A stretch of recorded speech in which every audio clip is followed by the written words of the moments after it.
below zero hits us in life. Built for the cold, you say that ain't right. Too cold for the average Joe, just right for those who hear the show. In the image of greatness you were made, but taught by the world to be played. A new generation, we're building. No victims, we're creating. Them haters, keep hating, cause Gen Zero, we blazing. So, I am here with my friends, Mike and Carmen Kosychek, friends that I actually met through our mutual CPA. Yep. And the connections we have formed and understood. Even talking with Mike just now about how I also lived in Greenfield, of all places, gosh. Right off Forest Home, right? Literally, I'm not even kidding. Can't even make this up. Where I think Joe did this. I grew up in Hillsboro, Oregon. They currently live in Hillsboro, Oregon as their other place.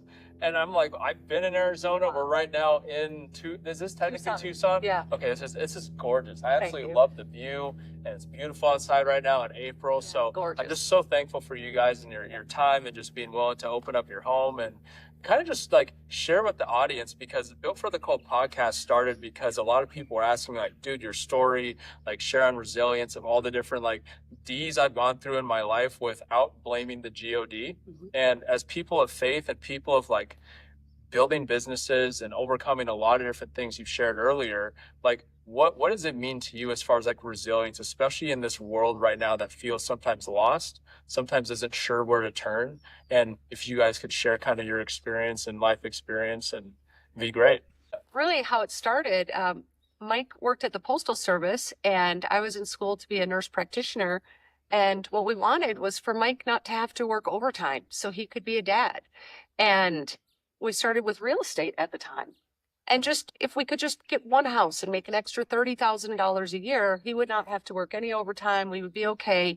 And we chose to homeschool our family. No one had done that we knew of. And in one generation, rather, the public schools that we went to were totally different. And we just didn't agree with what was being done. So we chose a different path. This is 30 years ago, not now. Yeah, because I talk with friends now everyone, there's a lot going on in schools. You're talking to a friend this morning on the way here, her daughter, it's crazy what schools are trying to not to knock schools, but it's getting crazy. Yeah. So, but this is 30 years ago. Yeah. And so very different. We decided to unplug and do our own thing, and we did real estate, and that just kept going and going, and we got a lot of properties and such. And then September 11th happened. And people were losing their jobs and couldn't keep up on the mortgages and the houses that we had. And the house that we built in Shanahan, Illinois, we couldn't sell it. It wouldn't sell. The market was upside down. Wow. We had to give that house up in a foreclosure. Yeah, we're trying to do the right thing because, we had several properties. And, that time was devastating for many people. And then people were losing their jobs. And some of those people were renting from us at the time and couldn't make payment or could make a partial payment. So we're trying to do the right thing. So we're taking out of our personal account to keep the mortgage current, because that's what you're supposed to do, right? You're supposed to try and do the right thing. And after a point, it's we were starting to be pulled underwater and just we couldn't do it anymore. We read a lot at that time. It was called the hamster wheel. I think it was. Yeah. And learned how, we took our kids to court with us to go through the foreclosure, to delay things as much as we could, realizing what was going to happen. We followed Susie Orman. The tax laws were going to change, that whatever you gave up in a foreclosure, you would be financially responsible for. It would look like normal, ordinary income. And we're like, holy cow, that would be even more devastating. We couldn't do that. So we had to walk from the house, give it up in a foreclosure. We had to do a bankruptcy. We never had any fun of bankruptcy. We never had any fun credit card debt. Student loans still could not get chucked. It was literally just for these properties. So we lost everything, moved down south to Tennessee. We lived there for 2 years. And then that's when I decided I needed to go back to school to be a different kind of nurse practitioner. So I became a psychiatric mental health nurse practitioner. We moved back north to Wisconsin because it was the second shortest state in the nation for psychiatric care. And we just didn't want to go back to Illinois taxes. After you leave Illinois, we didn't want to go back to Illinois taxes. So we rebuilt our lives and pulled money out of Mike's 401k, started a practice, and we kept going. And we didn't give up. we're not divorced. We've been married for 35 years in a row now. Just for reference, everyone, that if you're listening, that's older than me, which is I say that because they look amazing. They don't look like they've been married for 35 years, which is incredible. So I guess that's what, having God in your life does to you. Absolutely. And we just have rebuilt and we kept going and persevered. And it was absolutely hard, but really through everything that we've been through, now we can help others. I mean, our culture taught us one of the worst things is a bankruptcy, and we took the kids with us, taught them, what to go through, went into the courts to see the judge, talked about how we were downsized from jobs, couldn't get decent paying jobs in the market at that time for overeducated people, and learned how to follow the rules of the game. That's what we did. Yeah. And did you guys ever see the TV series Schitt's Creek? No. Oh. And actually, well, it's kind of like about a family that loses like everything. It's like their last name is Schitt or something like that. But yeah, it's called Schitt's Creek, and it's about their family just they lose everything. Yeah. And they end up in this small town. I think you would enjoy it. Yeah. Yeah. Anyway, that just reminded me of that story. But yeah. But that's what happened to us, and it's to learn how to overcome and don't get upset with God. It was a learning experience, and now we look back and see it. Like at the time, you don't see it. But now we see how many people we have helped by saying, I understand, we've been there, here's what we did. It's like a lot of people, you look back, as the years go by, it brings clarity. You can look back and see where the dots connected, and it's like, gosh, it kind of made sense at the time. But yeah, things are thrown. When you're in it, you don't see it that way. You don't see it that way. What did it feel like for the audience here? Just when you're in the moment and you don't see it at that time, what did it feel like? How did you process things? What were those conversations? How did the kids feel? Like, what did that?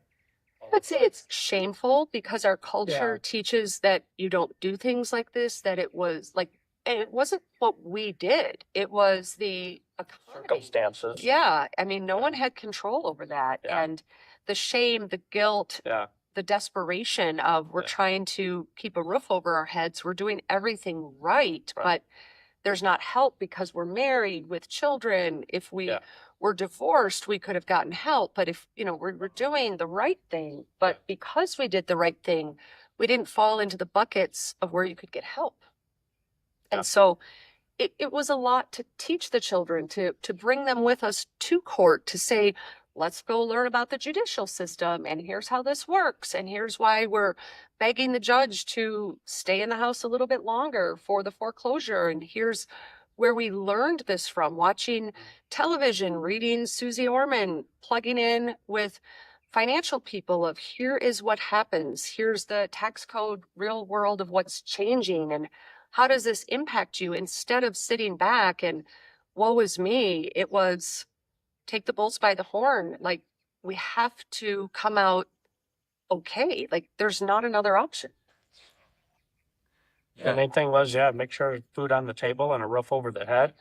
And we were safe. And we were safe. And again, everybody's going to be different, worse than us or a little bit better than us. But, that's where we were at the time. And that's just, what we did. And we tried to make some moves to pivot and see where that got us, whether it worked or it didn't work. You try things, some things work, some things don't, but you keep going. I think that's, the biggest thing. And things turned in a good direction for us. It took time, but it led us to a good point.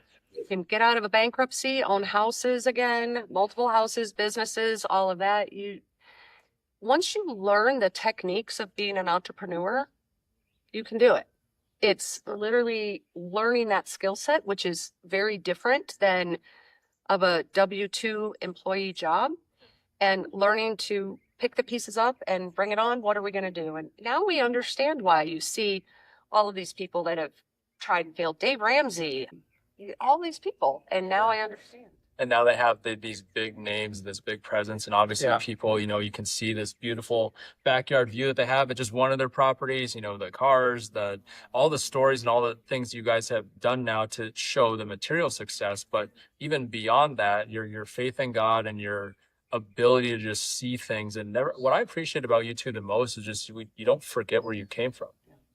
and you don't forget how hard it was. Like for both of you, like what does resilience mean, and just how you live your life now compared to where you started out? I think, well, we were talking about this just a little earlier, that our mindset is, we're good, we're doing good now. Well, we feel like we're doing all right, but you never know what tomorrow's going to bring. Something could happen, and I think our what we have up here is that it could all be taken away from us. However, with what we have done and what we now know, we'll be able to replicate it again. I think that's true with most entrepreneurs, is they know now that they've done it.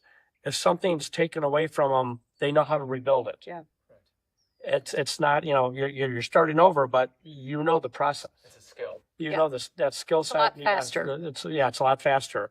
So I think we're very. I feel like we're humble, and I would say, yeah, absolutely. I can attest to not Yeah. you yourself, but absolutely you guys are, and I appreciate I mean, that we so much. we thank God where we're at.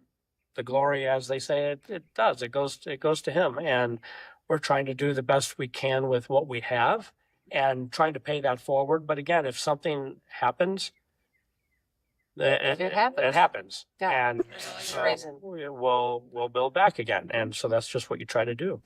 It's interesting in my line of work as a nurse practitioner. I am a national speaker. I'm on stages with physicians.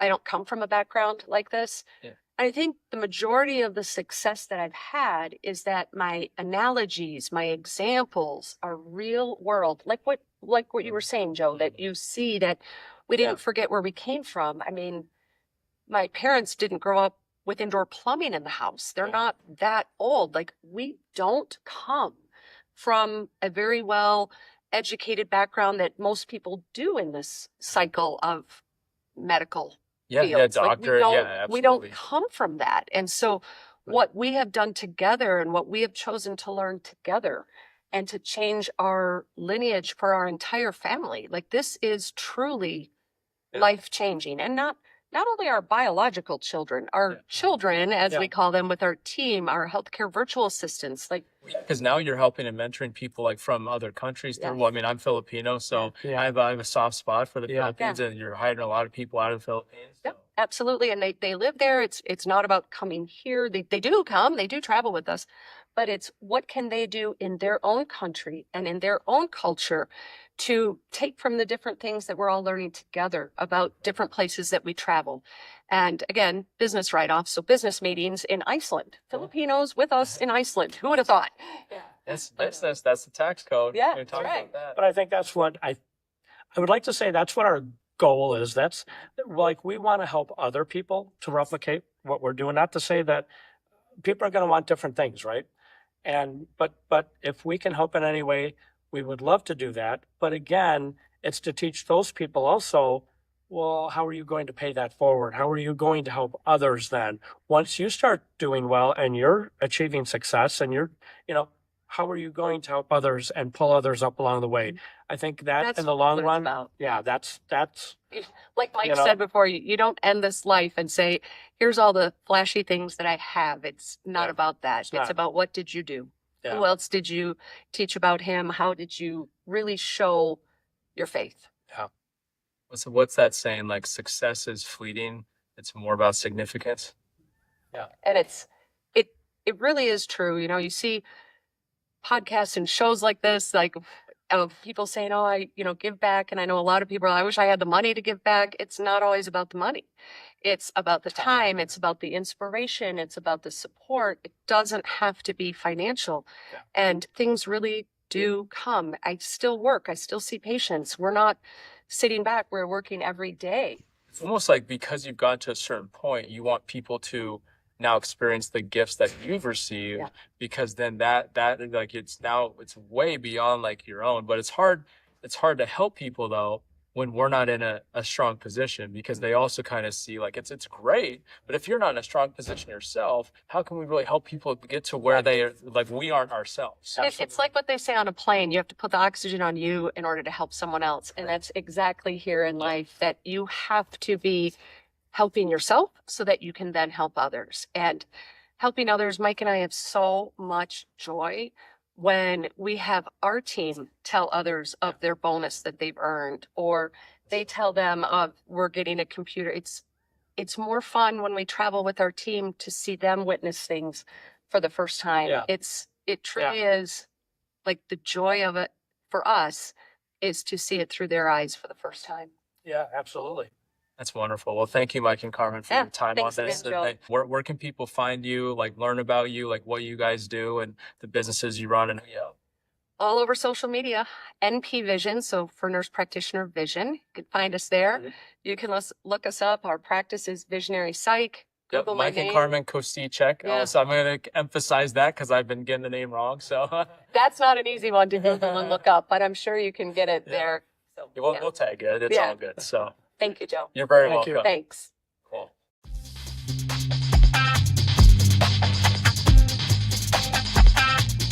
This is where winners learn to be great.